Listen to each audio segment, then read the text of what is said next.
nama baik Habib. Kayaknya waktu yang dikasih tahu foto-fotonya Helwa itu justru Helwa dia yang dirugikan menurut Mamski ya. Karena pertama dijanjiin mau dicariin jodoh sama si suami Mbak. Terus ternyata dia sendiri udah sampai melamar itu ada fotonya, gue ngeliat udah begini nih, begini dari bawah, terus tangannya begini, tangannya si Helwanya dicium.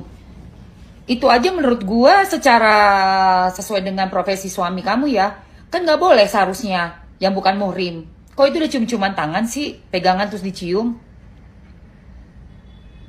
Ketemuan lagi bukan muhrimnya, samping-sampingan lagi ada fotonya. Bukan nama baik dong, maksudnya ini apa gitu. Dan kebohongan apa yang si Helwa katakan, yang ngomong bicara fotonya kok Mbak. Fotonya semua berbicara. Sampai hamilnya ada fotonya, USG-nya ada, semuanya ada. Dan transferannya saya lihat Mbak kasih tahu cuma 3.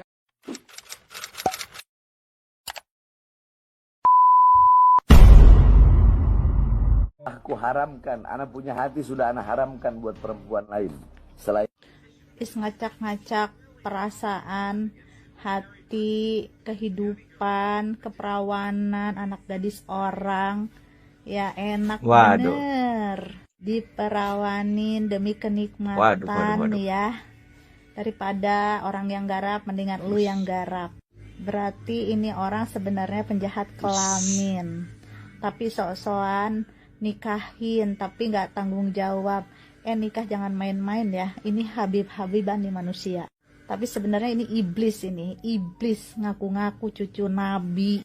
Nabi itu dari ribuan tahun yang lalu ya. Lu tahu dari mana kalau lu ada tetesan Nabi ha? Sekarang stop deh di negara Indonesia ini main Habib-Habiban, gus-gusan ataupun yang lainnya bla bla bla bla yang mengatasnamakan agama Islam. No. Jangan percaya. Kelakuannya aja nggak sesuai dengan apa yang dituntunkan oleh agama Islam, khususnya di ayat-ayat yang Allah jelaskan di dalam Al-Quran. Jauh banget. Dihimbau untuk para lawyer seluruh Indonesia, coba bantu nih pasal untuk perlindungan perempuan ya, perlindungan perempuan buat The Helwa. Coba turun kemanusiaannya, jangan sampai diacak-acak sama laki-laki modelan macem si Habib-Habiban palsu ini ya. Terima kasih, mudah-mudahan The Helwa cepat selesai masalahnya. Orang yang kayak mereka itu yang mengaku Habib-Habiban, udahlah jangan ada lagi di Indonesia ini. Itu bullshit. Kak, foto-foto postingannya kok ditarik? Itu nggak tahu, itu nggak tahu. Aduh, kemarin menipu umat ya, sekarang menipu wanita. Woi Bu Jerry, boleh celup sendiri Bahar. Mana ada yang namanya Juria Rasulullah itu menipu umat, menipu perempuan Bahar. Nggak ada. Jadi nanti banyak nih diserang sama kelompok Kadarun nih, sama Mukibin pasti. Woi Bahar. Kebenaran akan mencari jalannya sendiri, seperti itulah. Ya, kau jual nama baginda Rasulullah, ya, manusia paling suci di muka bumi, kau jual demi kepentingan perut dan birahimu Bahar. Memang kau dari golongan jin atau setan, kau memang Bahar. Weh Bu Jerry, boleh celup sendiri Bahar Smith. Dan inilah seperti yang dilakukan oleh seorang ulama Nusantara pribumi tetapi mengekor kepada orang-orang Timur Tengah, yaitu dia melakukan pencabulan terhadap santrinya tapi ngakunya sudah menikah secara gaib dan seterusnya. Nah, karena orang-orang Arab itu sangat suka berzina, dengan upaya melegalkan perzinahan itu dengan mengotak-atik syariah dan fikih dan lain sebagainya, maka ketika mereka melakukan kunjungan ke luar negeri pun, maka yang mereka lakukan itu adalah seperti itu. Makanya Puncak kemudian berubah menjadi kawasan wisata seksual untuk orang-orang Timur Tengah.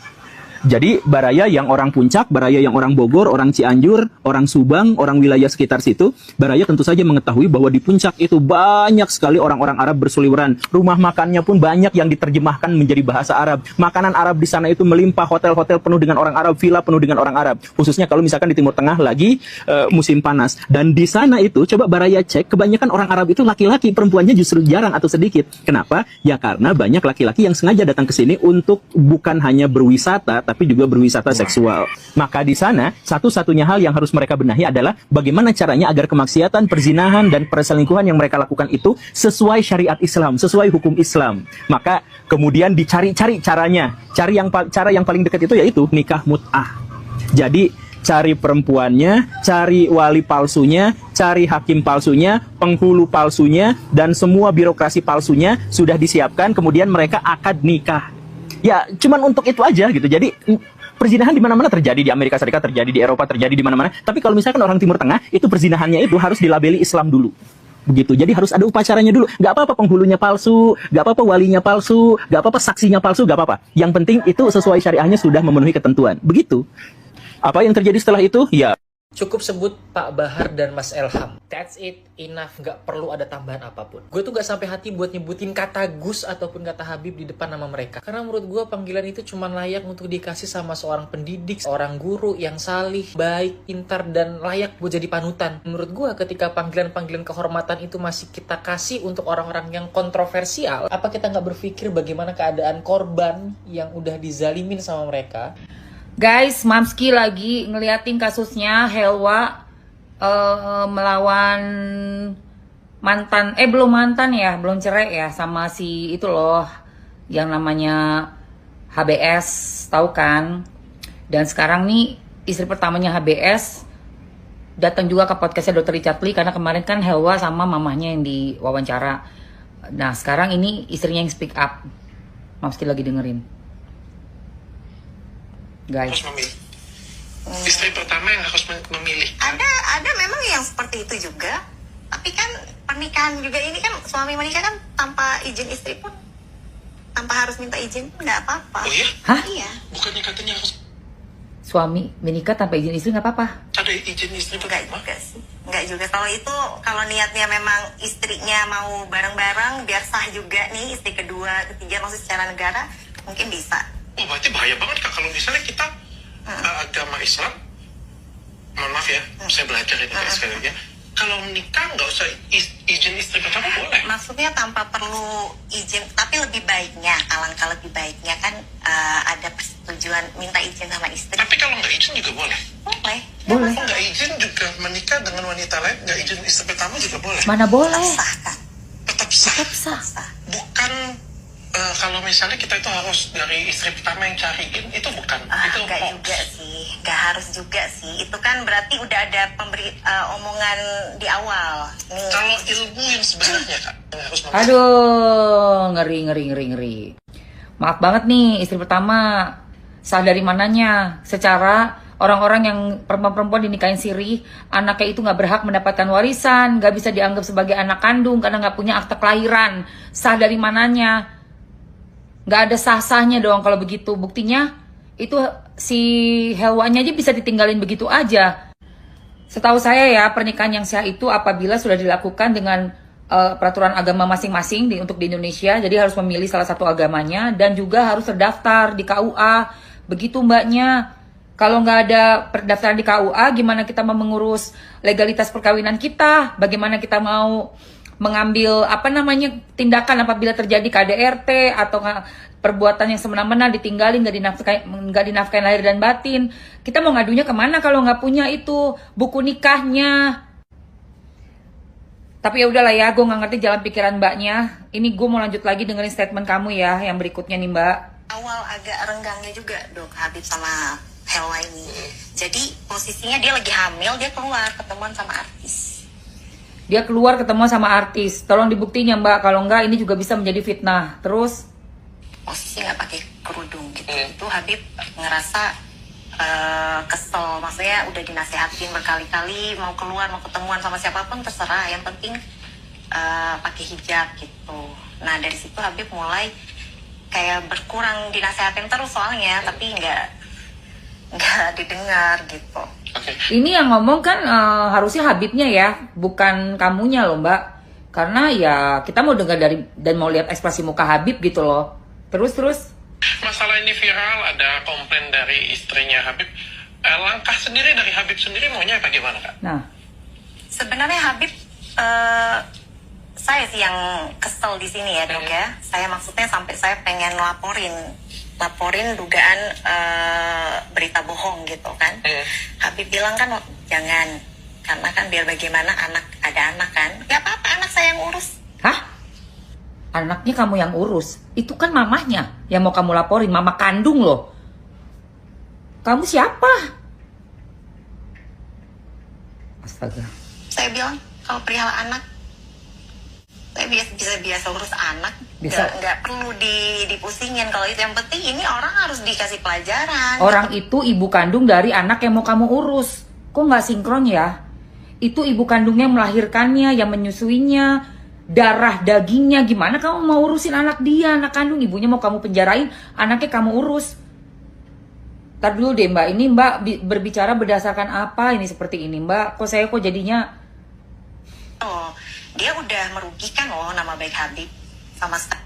Nama baik Habib? Kayaknya waktu yang dikasih tahu foto-fotonya Helwa itu justru Helwa dia yang dirugikan menurut Mamski ya. Karena pertama dijanjiin mau dicariin jodoh sama si suami Mbak. Terus ternyata dia sendiri udah sampai melamar itu ada fotonya, gue ngeliat udah begini nih, begini dari bawah, terus tangannya begini, tangannya si Helwanya dicium. Itu aja menurut gue secara sesuai dengan profesi suami kamu ya, kan nggak boleh seharusnya yang bukan muhrim. Kok itu udah cium-ciuman tangan sih, pegangan terus dicium? Ketemuan lagi bukan muhrimnya, samping-sampingan lagi ada fotonya. Bukan nama baik dong, maksudnya ini apa gitu. Dan kebohongan apa yang si Helwa katakan, yang ngomong bicara fotonya kok Mbak. Fotonya semua berbicara. Sampai hamilnya ada fotonya, USG-nya ada, semuanya ada. Dan transferannya saya lihat Mbak kasih tahu cuma 3 transferan.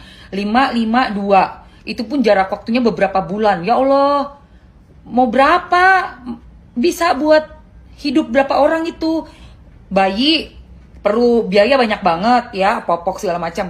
Helwanya sendiri buat pemulihan jahitannya, pemulihan dia untuk mental, fisik, dan semuanya.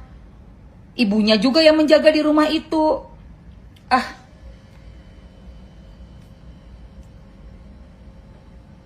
Ini udah gak benar dari awal deh. Udah gak benar banget dari awal. Niatnya nikahin itu untuk apa? Sampai ujung-ujungnya ternyata juga yang klarifikasi kok malah istrinya terus, istri yang pertamanya terus. Ini suaminya sendiri mana? Waduh, masih Mamski pantau ya guys kasus ini.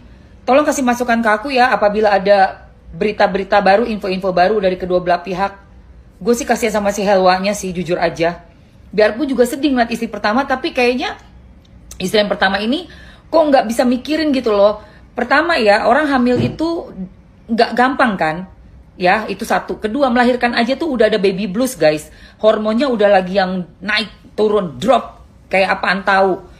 Terus juga dari foto-fotonya Helwa, sorry gue lebih percaya si Helwa sih. Asli dia mah kayak bener-bener udah dikasih janji-janji surga gitu loh. Kayak dikasih janji-janji surga, tapi ternyata nggak seperti yang diomongin gitu, dijanjiin kayak rumahnya ngontrak. Itu semua buktiin aja nanti Helwa. Kalau emang mau dilaporin ya udah lapor aja lagi. Kan nanti lapor melapor ini kan saling klarifikasi di depan polisi, malah lebih enak. Helwa keluarin semua bukti-buktinya gitu ya, pada saat dari awal kronologis, apa aja yang dijanjiin, apa aja yang udah diberi, apa yang nggak dapet, kayak gitu. Apalagi ini yang istri yang pertama ini bilang boleh nikah lah, berarti boleh dong, berarti sah dong, berarti itu istri loh si Helwa. Kok mau kamu penjarain? Terus anaknya mau kamu yang piara, nggak bisa begitu, nggak sembarangan, nggak bisa seperti itu. Atas dasar apa? Bilang bohongnya, bohong harus dibuktikan loh. Jangan cuma dengerin omongan, kamu percaya telan semua. Terus bukti dari si wanita yang kata kamu syah sebagai istri tadi, kamu nggak mau dengerin satupun. Harus dengerin juga apa aja, dan harus bisa punya empati juga, menempatkan diri sebagai perempuan, harus lebih punya empati lagi. Memang kita semua punya kebutuhan finansial ya Mbak, dan juga status ya sebagai istri. Mungkin Mbaknya takut dipisahkan dan tidak mendapatkan apa yang udah Mbak dapatkan selama ini. Tapi kita juga harus ada empatinya juga gitu sama perempuan-perempuan yang udah dijanjikan macam-macam oleh pasangan kita. Dulu Mbak, saya cerai sama mantan suami saya karena kasus kayak begini. Yang saya hajar bukan perempuannya, suami saya, mantan suami saya. Dia yang beneran abis dia sama aku. Kenapa? Sejuta perempuan mau deketin, kalau laki-lakinya bener mah nggak bakalan kejadian. Jadi saya nggak mau capek-capek nyerang sejuta orang. Satu aja, kalau emang udah nggak bener, bye. Kayak gitu. Untuk Helwa, semangat terus ya sayang. Mamski akan pantau terus kasus ini. Kamu nggak usah takut. Aku akan selalu speak up. Dan mohon maaf untuk yang istri pertama. Memang kamu kuat banget mentalnya. Tapi tolong ada empati juga.